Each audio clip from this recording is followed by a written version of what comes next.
এরপর যে জিজ্ঞাসা, হরগৌরব মল্লিক, আপনি বলছেন যে বিবেকানন্দের কথায় যা মনে ক্লেশ দেয় তাই পাপ, আর যা মনে আনন্দ দেয় তাই পুণ্য।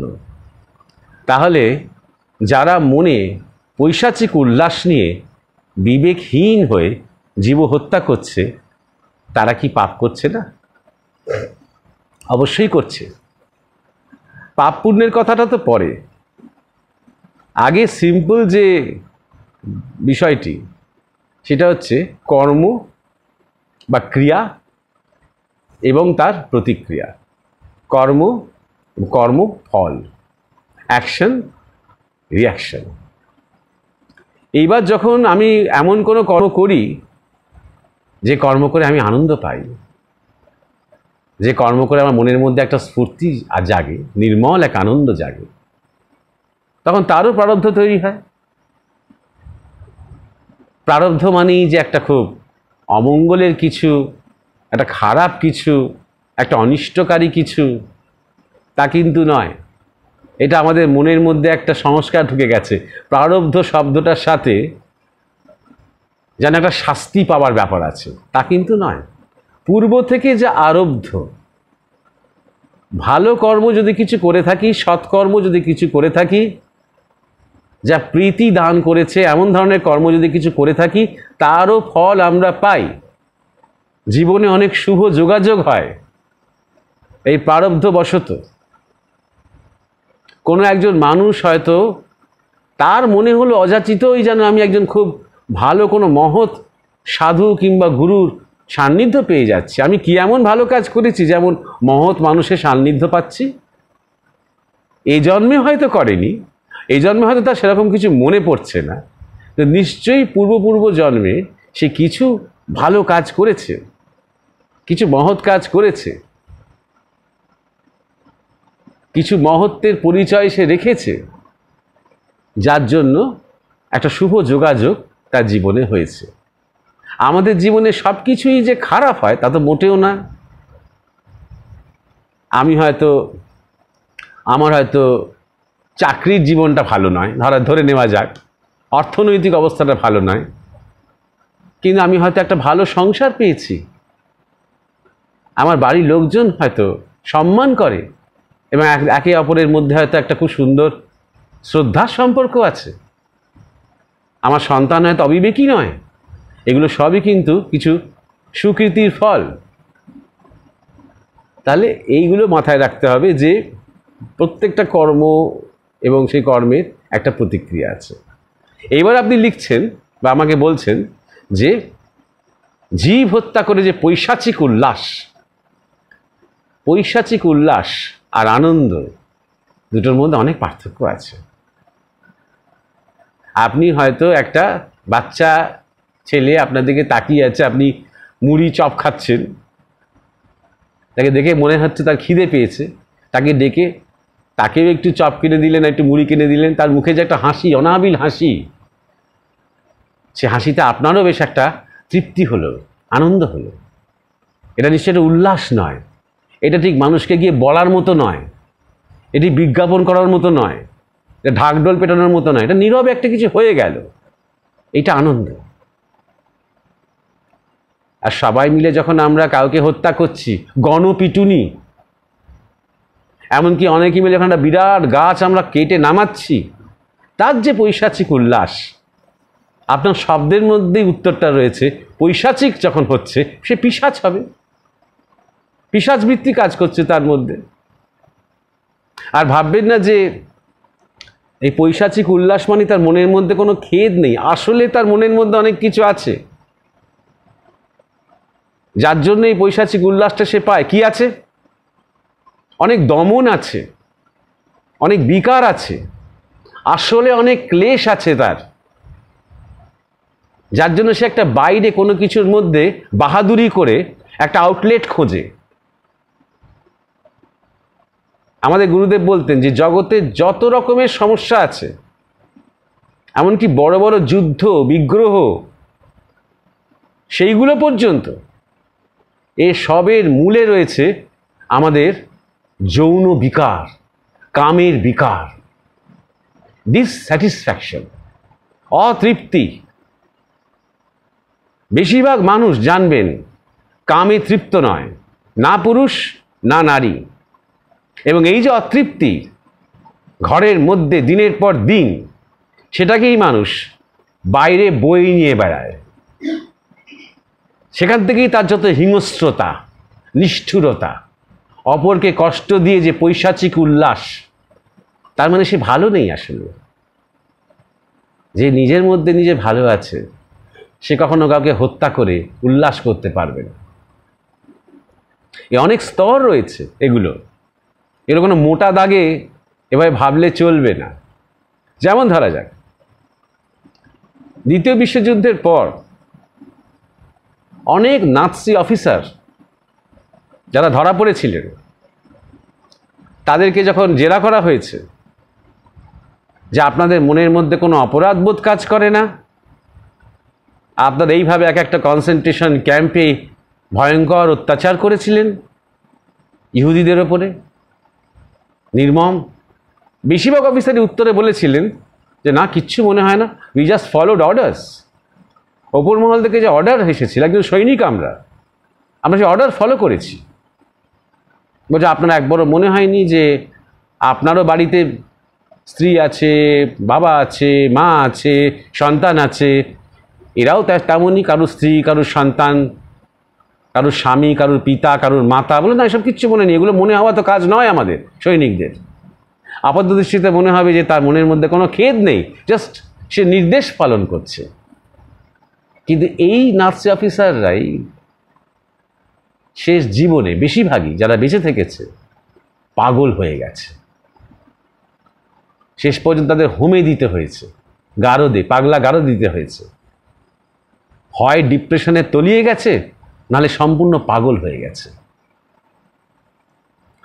এটা শুধু আমার কি মনে হলো এটাই সবটা নয়।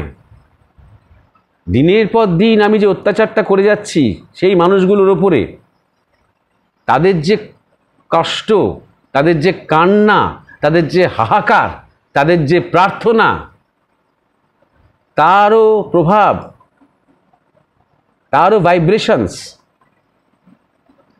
আকাশে বাতাসে অ্যাটমসফিয়ারের মধ্যে থেকে যাচ্ছে। একদিন না একদিন সেটা তার কাছে ফিরে আসবেই।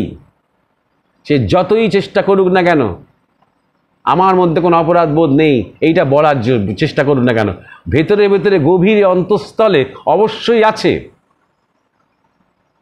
এটা অস্বীকার করা যায় না। ইনফ্যাক্ট হিটলার সম্বন্ধে বলেন, তার যারা জীবনী রচনা করেছেন তারাই বলেন, তিনি নিজে কোনোদিন কোনো কনসেন্ট্রেশন ক্যাম্পে ভিজিট পর্যন্ত করতে যাননি। তারই অর্ডারে কি হচ্ছে তিনি অর্ডার দিয়েছেন, কিন্তু কোনোদিন একবার গিয়ে দেখতে পর্যন্ত যাননি যে দেখি তো সব কিছু ঠিকঠাক চলছে কি না, দেখি তো যথেষ্ট ইহুদিরা সন্ত্রস্ত হয়ে আছে কি না, দেখতে যাননি। এমনকি এক একটা ক্যাম্প থেকে যখন ফিগার্স আসতো, জার্মানরা খুব নিখুঁত ফিগার মেনটেন করতো, কজন মারা গেছে, কজন ধর্ষিতা হয়েছে, কটা বাচ্চাকে মেরে দেওয়া হয়েছে, নিখুঁত ফিগার্স মেনটেন করতো। সেই সংখ্যাগুলোর দিকে, ফিগারগুলোর দিকে হিটলার তাকাতেনি না। তিনি জানেন তিনি অর্ডার দিয়েছেন, এবং তিনি জানেন একটা পৈশাচিক ব্যাপার হচ্ছে, কিন্তু নিজে তিনি তাকাচ্ছেনই না। কারণ কোথাও যেন তার মনে হবে, তার কোথাও অবচেতনে কাজ করছে যে আমি একবার দেখলেই যেন আমাকে দায়ী হয়ে যেতে হবে। এতগুলো মৃত্যু, এতগুলো যন্ত্রণা, এতগুলো বিচ্ছেদ, এতগুলো হাহাকার, আমাকে দায়ী হয়ে যেতে হবে। যেন সেই বালির মধ্যে মুখ ডুবিয়ে মানে বলা যে আমায় কেউ দেখতে পাচ্ছে না। অতএব অবশ্যই রিপারকাশন হয়। আরও স্তর আছে। আমি দুম করে গিয়ে এটা স্পোর্ট, একটা খেলার মতন করে গিয়ে আমি একটা গাছকে মারছি, বা একটা জায়গাকার অনেকগুলো গাছকে একসাথে বেঁধে দিলাম করে সেখানে আমি ঘর করব, কি ফ্যাক্টরি করব, কি বাড়ি করব। আপনি জানেন না হয়তো, বা হয়তো জানেন, গ্রামের দিকে মাঝে মাঝে দেখা যায় যে কোনো বাড়িতে অনেক দিন ধরে অশান্তি লেগেই আছে, রোগ ভোগ অশান্তি লেগেই আছে বাড়িতে। তখন বয়স্করা কেউ না কেউ হয়তো মনে করিয়ে দেয়, যেখানে একটা বড় বেলগাছ ছিল, তোমরা তোমরা দুম করে অনেক দিনের গাছ এটা, তোমরা হঠাৎ কাউকে কিছু না বলে না কয়ে গাছটাকে যে কেটে দিয়েছো, সেই গাছের অভিশাপ, এটা বলে। এবং একটু ভাবলে বোঝা যায় যে এর পেছনে একটা বিজ্ঞান আছে। অনেক দিনের গাছ, পুরো ইকোসিস্টেমটার সাথে সে জড়িয়ে আছে, সে একা গাছ নয়।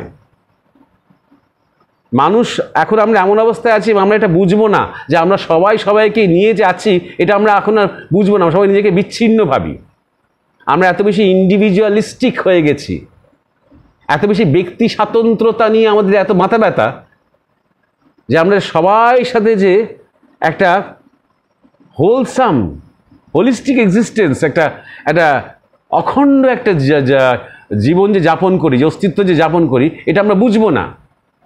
হঠাৎ সেই ইকোসিস্টেমটার ওপরে, ইকোলজিক্যাল সেই ব্যালেন্সটার ওপরে আমি চরমভাবে আর কি কুঠারাঘাত করছি। সেখানে পুরো ব্যাপারটা জায়গাটা আপসেট হয়ে গেছে হঠাৎই, না বলে কয়ে, কোনো ওয়ার্নিং ছাড়া। তার যে একটা নেগেটিভ এনার্জি তৈরি হয়, তার যেটা বিক্ষোভ তৈরি হয়, সেটা ওই ভূমিটার ওপরে তার প্রভাব পড়াটা খুব স্বাভাবিক, না পড়াটাই বরং অস্বাভাবিক। যারা অরণ্যচারী মানুষ, বা যে সমস্ত গ্রামে চারপাশে অনেক বন জঙ্গল আছে, অর্থাৎ মানুষ সেখানে বড় হচ্ছে, মরছে, বাঁচছে, খাচ্ছে, দাচ্ছে গাছপালাদের সাথে, সেখানে কি গাছ কাটে না? কাটে। সেই গাছের পুজো করা হয়, তার আগে সেই গাছকে জানানো হয় কয়েকদিন ধরে যে এই প্রয়োজনে আমাদের এটা কাটতে হবে, তুমি আমাদের ক্ষমা করো, তুমি আমাদের মাফ করে দাও, আমাদের উপর রুষ্ট হইও না, তোমার শক্তি আমাদেরকে দাও, তোমার শক্তি এই প্রকৃতির মধ্যে ছড়িয়ে দাও। অর্থাৎ প্রকৃতিকেও যেন রেডি করা হচ্ছে যে বিকল্প ইকোসিস্টেমের মধ্যে নিজেকে তৈরি করার জন্য। এই যে কমিউনিকেশন একটা সবার সাথে সবার, এইগুলো পর্যন্ত কাজ করে। সুতরাং জীব হত্যারও অনেক ক্ষেত্র বিশেষ আছে। কিভাবে জীব হত্যা হচ্ছে? আমি ব্রিড করছি, লক্ষ লক্ষ লক্ষ লক্ষ মুরগি ব্রিড করছি, তাদের একদিন মেরে কেটে সবাইকে বিক্রি করে খাবো বলে, সেই জীব হত্যা।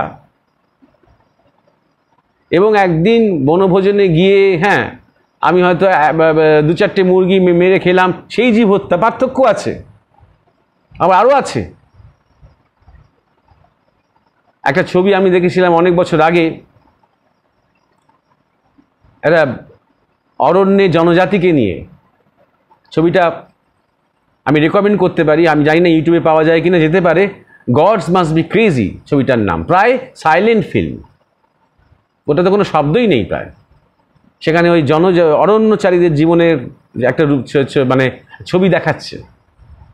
তারা যখন একটা, ধরা যাক একটা বুনো শুয়োর শিকার করছে, সবাই মিলে গিয়ে কোঅপারেশন করে অনেক কাণ্ড করে সে বুনো শুয়োরটাকে কবজা করে তাকে তীর মারা হলো, ঘুম পাড়ানো তীর। সেই শুয়োরটা ঘুমিয়ে পড়ল। তারপর সবাই মিলে, এমনকি মায়েরা বা বাচ্চারাও সব চলে এলো, ওই অরণ্যের গ্রামটি সবাই মিলে সেই শুয়োরটিকে ঘিরে বসে অনেকক্ষণ ধরে প্রার্থনা করলো, তার কাছে ক্ষমা চাওয়া হলো যে তুমিও যেমন তোমাকে খাদ্য অনুসন্ধান করে খেতে হয়, বাঁচতে হয়, আমাদেরকেও তো তাই। প্রাণী তো প্রাণকে ভক্ষণ করতে পারে, আমরা ক্ষুধার্ত, তাই আজকে আমরা এই আমাদের ক্ষুধা নিবৃত্তির জন্য আমরা তোমাকে ভোগ করব। তুমি আমাদের উপর রুষ্ট হইও না, অসন্তুষ্ট হইও না, মনের মধ্যে কোনো ক্লেশ রেখো না, তোমার আবার জন্ম হোক, সুন্দর জন্ম হোক, আমাদের ক্ষমা করে দিও বলে তারপর আস্তে আস্তে ওরা কিছু পয়েন্টস জানে।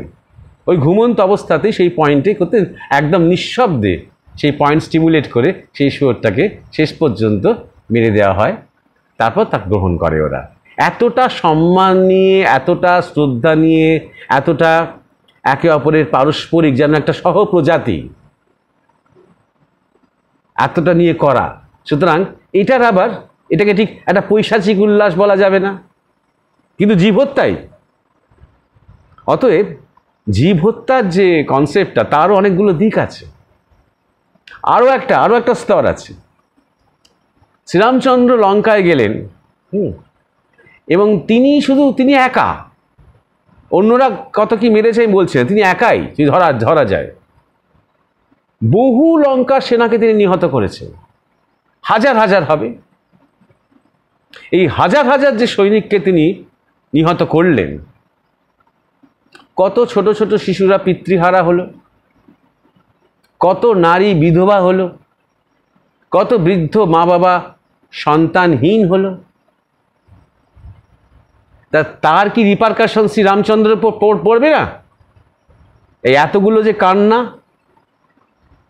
তারা সবাই হয়তো শ্রীরামচন্দ্রকে অভিশাপ দিচ্ছেন না, কিন্তু সবাইয়ের মধ্যে যে একটা কষ্ট, ক্ষোভ, হাহাকার, তার রিপারকাশন কি শ্রীরামচন্দ্র পড়বে না?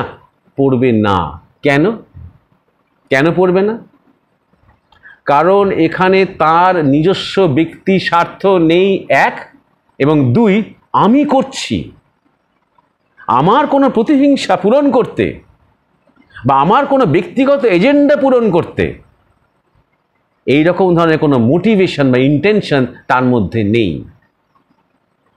অর্থাৎ কর্ম আছে, কিন্তু কর্তৃত্ব বোধ বা কর্তৃত্ব ভাব তার মধ্যে নেই। এটাই হচ্ছে কর্মযোগের চরম স্থিতি। যেখানে কর্ম হচ্ছে, শ্রীকৃষ্ণের চেয়ে বেশি কর্ম আর কে করছেন মহাভারতে? কিন্তু কোনোটাই আমি করছি আমার প্রয়োজনে, আমার নিজের ক্ষমতা বাড়ানোর জন্য, আমার কোনো ফ্যামিলির ইন্টারেস্ট সার্ভ করবার জন্য, আমার কোনো ব্যক্তিগত কোনো হিংসা মেটানোর জন্য সেরকম ধরনের কোনো বৃত্তি তার মধ্যে নেই। এই মহাভারতের যুদ্ধের যদি আমরা দেখি গেইনস অ্যান্ড লসেস, তাহলে সেখানে শ্রীকৃষ্ণের একটা ফোঁটাও কিন্তু গেইন নেই। তার যে গেইনটা সেটা আদর্শগত, সেটা উদ্দেশ্যগত, সেটা তাঁর গেইন নয়, তার কোনো ব্যক্তিগত গেইন নয়, সেটা ইউনিভার্সাল গেইন। ধর্মের জয় হলো অধর্মের সাথে সংঘাতে। শ্রীরামচন্দ্রের ক্ষেত্রেও তাই। তার নিজস্ব কোনো এখানে ব্যক্তিগত কোনো চাহিদা বা ব্যক্তিগত কোনো অ্যাম্বিশন কাজ করছে না। তাই জন্যে এত একটা ভয়ঙ্কর নারকীয় যে হত্যাকাণ্ড, তার কোনো কর্মফল তাকে ব্যক্তিগতভাবে ভোগ করতে হয় না। কিন্তু সেই কর্মফলের হয়টা কি? সেই কর্মফলের যে কর্মফল হচ্ছে তার ফলটা হয় কি? এখানে আমাদের গুরু মহারাজ একটা অসাধারণ একটা মীমাংসা আমাদের দিয়েছিলেন। তিনি বলেছিলেন, শ্রীরামচন্দ্র জীবনে অনেক মহৎ কাজ করেছেন, তারও কর্মফল আছে, সেগুলো শ্রীরামচন্দ্র বর্তায় না।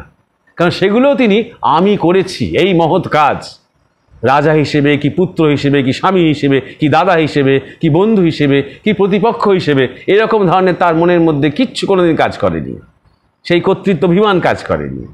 তাহলে সেই ভালো কর্মের ফল কে পাবে? যারা শ্রীরামচন্দ্রের ভক্ত, যারা শ্রীরামচন্দ্রের স্তুতি করে, যারা শ্রীরামচন্দ্রকে ভালোবাসে, শ্রদ্ধা করে, তারা পাবে। আবার শ্রীরামচন্দ্রের যে কর্মগুলো অনেকের কষ্টের কারণ হয়েছে, তারা শত্রুপক্ষ হলেও রাবণের সবকটা সৈন্য তো আর গিয়ে সীতাকে হরণ করেনি, বা রাবণ যতটা উচ্ছৃঙ্খল, যতটা উৎপীড়ক, যতটা পরদ্রব্য হরণকারী, যতটা রাক্ষস স্বভাব, তার সব সৈন্যতা তা নয়। তার সৈন্যবাহিনী ওই নাৎসি সৈন্য বাহিনীর মতন, যা বলা হবে তাই অর্ডার ফলো করছেন তারা। তা তাদের যে কান্না, তাদের যে কষ্ট, সেই যে প্রভাব, তার যে নেগেটিভ ভাইব্রেশন, এটা কার ওপর বর্তাবে? শ্রীরামচন্দ্রের উপর বর্তাবে না। কেন? কারণ তার মধ্যে কর্তৃত্বাভিমান নেই। তাহলে কার ওপর বর্তাবে? যারা শ্রীরামচন্দ্রের নিন্দে করবে, যারা শ্রীরামচন্দ্রের সমালোচনা করবে, যারা শ্রীরামচন্দ্রকে নিয়ে না বুঝে না জেনে কুৎসা করবে, তাদের উপরে বর্তাবে।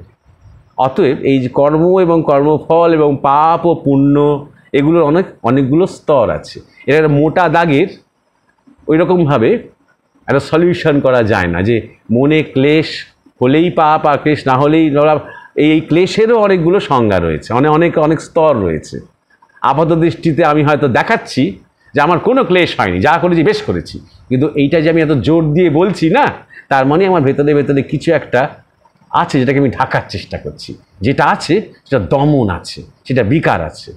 অতএব তার একটা ফল আমাকে একদিন না একদিন নিতেই হবে।